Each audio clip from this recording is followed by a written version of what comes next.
What is design thinking? More importantly, how does it fit into compliance? Join two fans of design thinking for the compliance profession, Tom Fox, the compliance evangelist, and Carsten Tams, ethical business architect and founder of Emagence LLC, as they explore how the compliance profession can use design thinking to more fully operationalize a compliance program. In this episode, Carsten Tams and myself take up the topic of tailoring a design thinking project that fits for your organization. What are some of the basic questions to ask? How do you get started? And what's holding you back? All on this episode of Design Thinking and Compliance.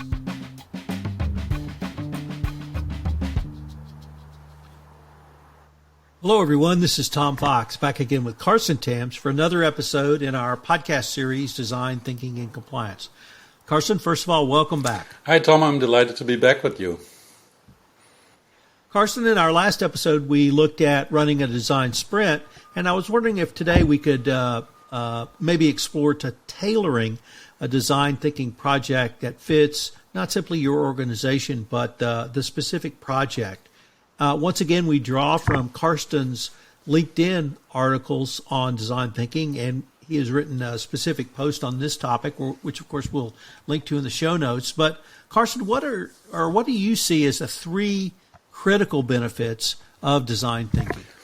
Yeah, so design thinking has numerous benefits, but as far as application to ethics and compliance has, I think it can generate three very important benefits for us. Number one is speed.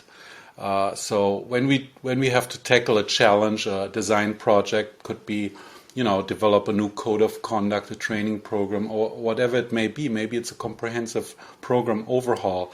Design thinking provides us a well-structured process template that we can use to make progress in a timely manner and really push towards milestones. And that can be critical. Let's assume, for instance, you're on a monitorship.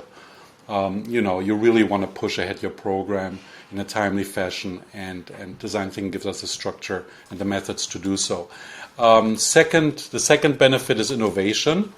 Design thinking has this unique principles of human-centered design, really putting the needs of the users, in our case, typically the employees, at the center of our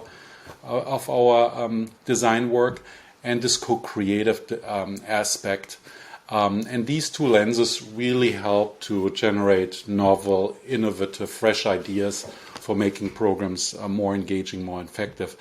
And then thirdly, I would stress that by applying design thinking to our ethics and compliance work, we generate buy-in. So we all have critical stakeholders, people who act as sponsors for our programs, our bosses or other departments. But of course, most importantly, again, employees, and how do we get them to buy into it? And the participatory, co-creative nature of design thinking makes a huge contribution towards that third goal as well. So I would summarize speed, innovation, and buy-in. Those are three critical benefits.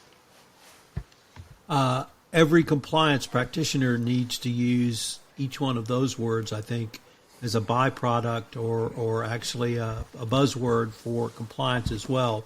But let me ask you, what are some of the basic applications of design thinking you have either seen, used, or thought about within the context of a best practices compliance program? Sure. So I think there are a variety of ways in which we can plug design thinking into our work as E&C practitioners. And one we have mentioned in our previous series, which is, a new chief ethics and compliance officer joining a company and, being not mandated, but, being tasked to evaluate, do comprehensive program evaluation, and to make sure the program is up to par.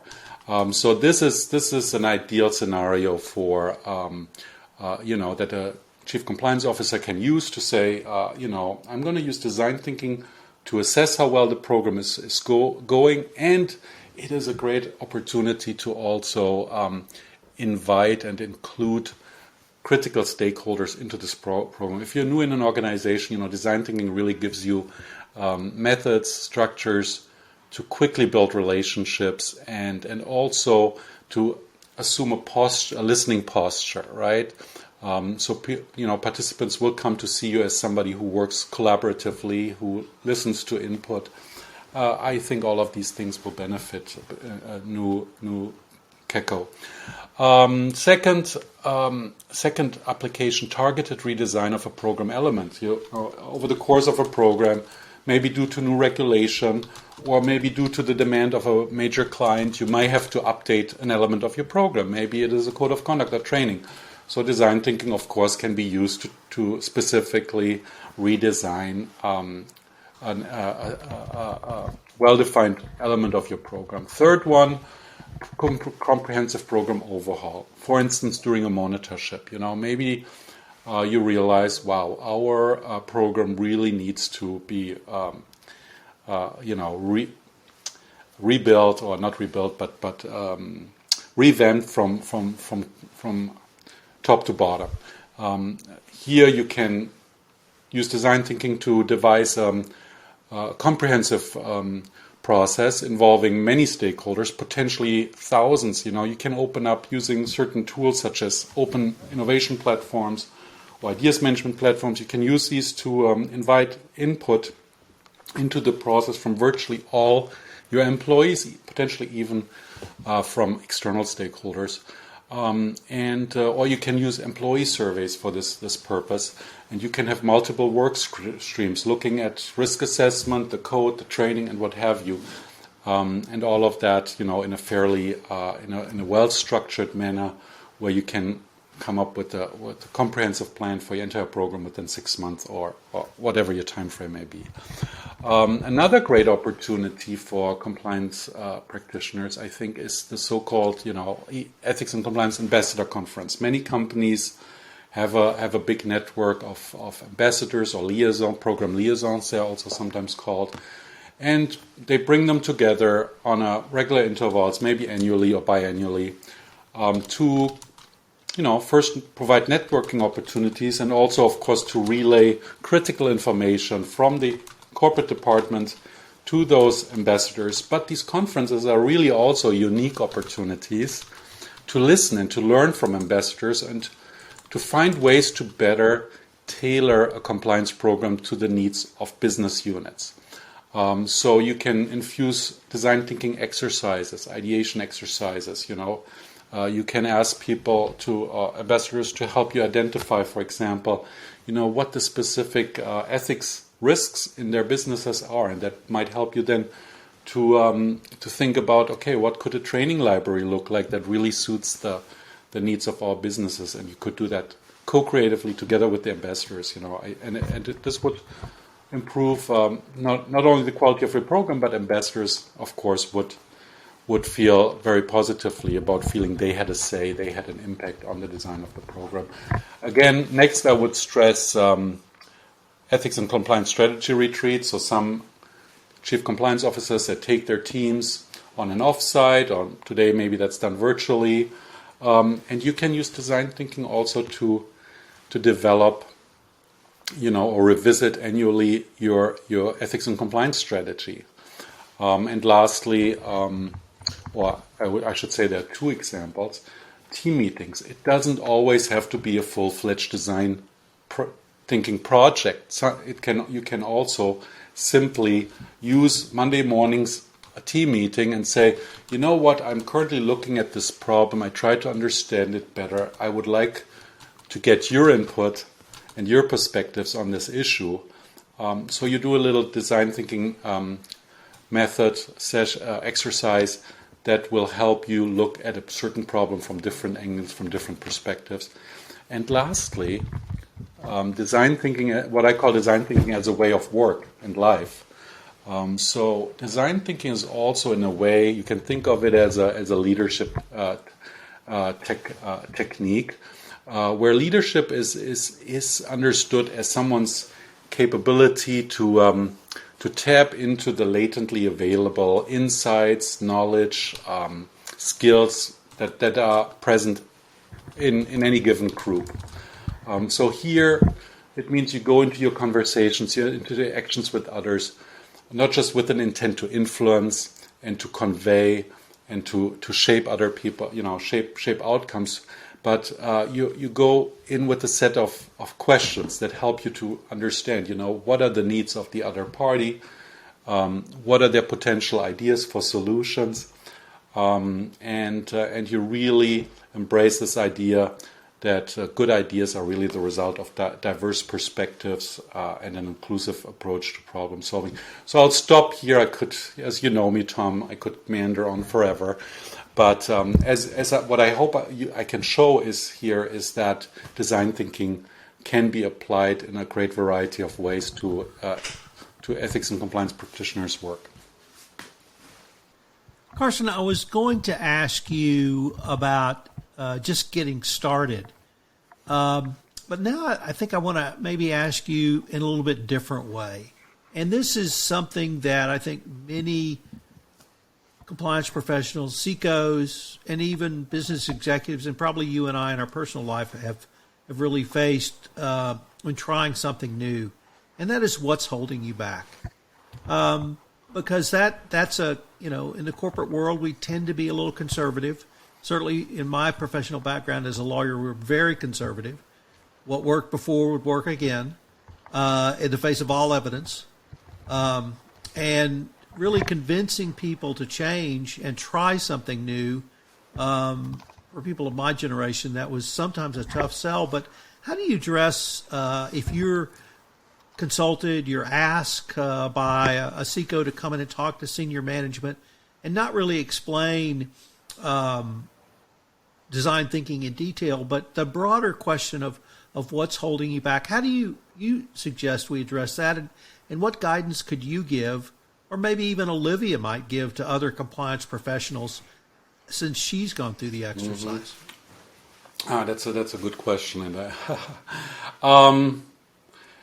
so I think I think the biggest thing holding us back is kind of the fear of the unknown. It's like, are we going to? Is this going to be a success? How will other people think about it? Will they judge me? Will it all work out, etc.? The nice thing about design thinking, that's just something that we need to overcome, and I think we can overcome it by first understanding that design thinking is not rocket science. It's quite simple. It's quite intuitive.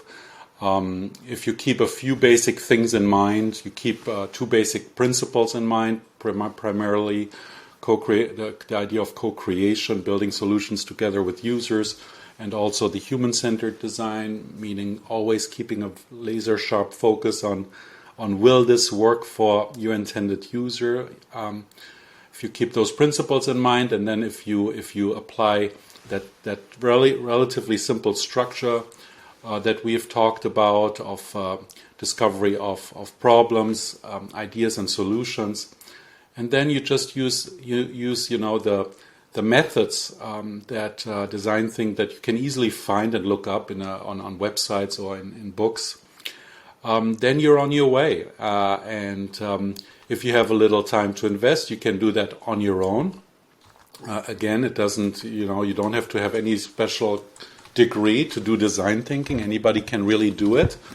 If you have money and not so much time, then maybe you bring in a consultant, a facilitator who helps you accelerate that process for you.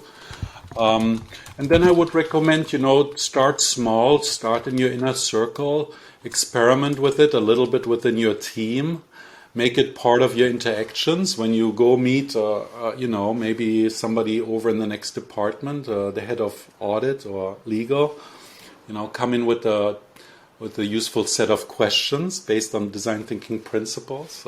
Trying to understand where the other people stands and what their needs are, and inviting their input for solutions and what have you. So I think these things can alleviate some of the fear of the unknown. Number one, realize it's not brain surgery, and number two, the second part. Now I'm blanking on that.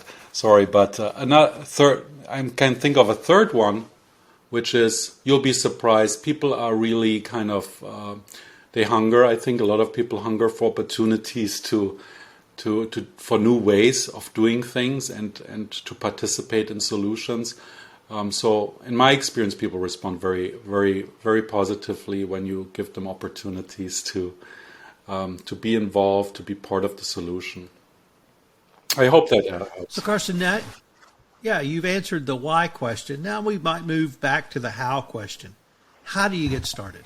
Yeah. So when you have when you know a design problem, when you think, okay, now might be the time to start with the design problem, I think it can help really to think about a few questions, and I detail those in that LinkedIn article. So if any listener is listening to me and say, "Oh, this is confusing," you can go to that article and find it there. But so here are a few very good, helpful, practical questions. First one is a challenge. Are you trying to solve something quite discrete, well defined, or are you planning to do, let's say, a comprehensive, complex program overhaul? Okay, so answering that question is very important in how you will set up and design your design thinking process or project. Second, who are the stakeholders that should be involved? Who are the people who you need to involve in the design thinking process? Who will be using the solution? Who might be affected by the solution? Who are important sponsors of the solution? Whose buy-in do you need? So this is important to clarify in setting up your project. Also, group size. How many people will be participating? That will determine if it's a small group. You can all you need is a conference room. Or a relatively simple virtual online setup. If you really want to do something inviting all your employees throughout the world to participate, well, then you may want to think about open innovation platforms or the use of online surveys. Another point is time. How much time can you allocate? Design thinking projects can range anywhere from a 20-minute exercise, as I described earlier, as part of Monday morning's team meeting, or it can be, let's say, a part of the first 100 days of a newly appointed Chief and Ethics Compliance Officer. Next, do you want to do something in person or virtual? Both have their benefits and drawbacks.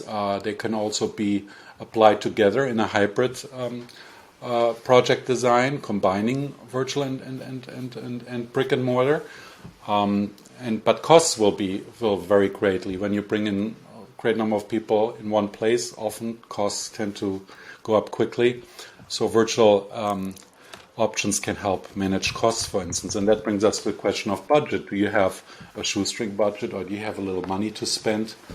So these are some of the key considerations. If you have some preliminary answer around these, it is relatively easy to move from there to designing a nice design project for you.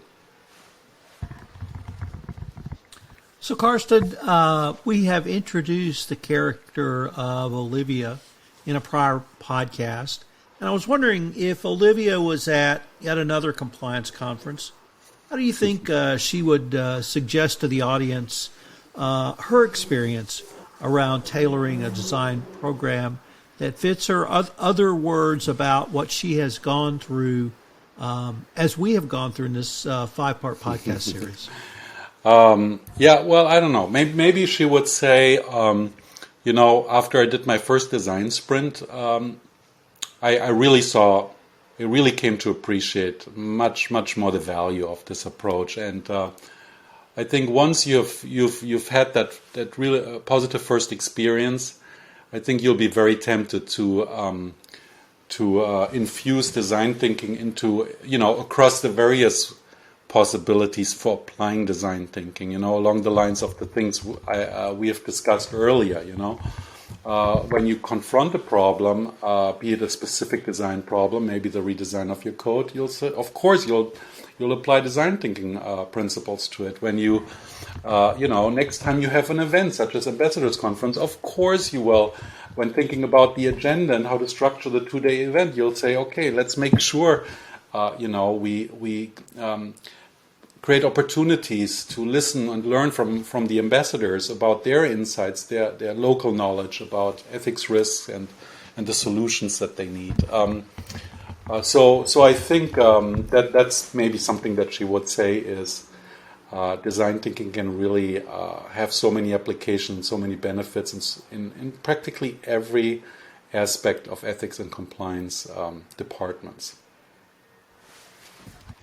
Well, Carsten, unfortunately, we are near the end of our time for this episode, but I hope our listeners will join us for our next episode when we wrap up the first part of our series on design thinking and really give our thoughts on why we both agree this is such a powerful tool. I look forward to continuing that conversation, Carsten. Me too, Tom. This is Tom Fox. Thanks again for listening to this episode of Design Thinking and Compliance. Carsten and I have put together a package of resources for you if you'd like additional information on design thinking. They're all listed in the show notes. Also, if you have any questions, please contact Carsten or myself directly. Once again, our contact information is in the show notes. If you'd like something a little bit different, check out Effing Argentina, where with my co-host Greg Greenberg, we take up 11 tales of exasperation in modern American life. It's a little bit different, but it's a whole lot of fun. Also on the Compliance Podcast Network. Thanks for listening, and we look forward to visiting with you again.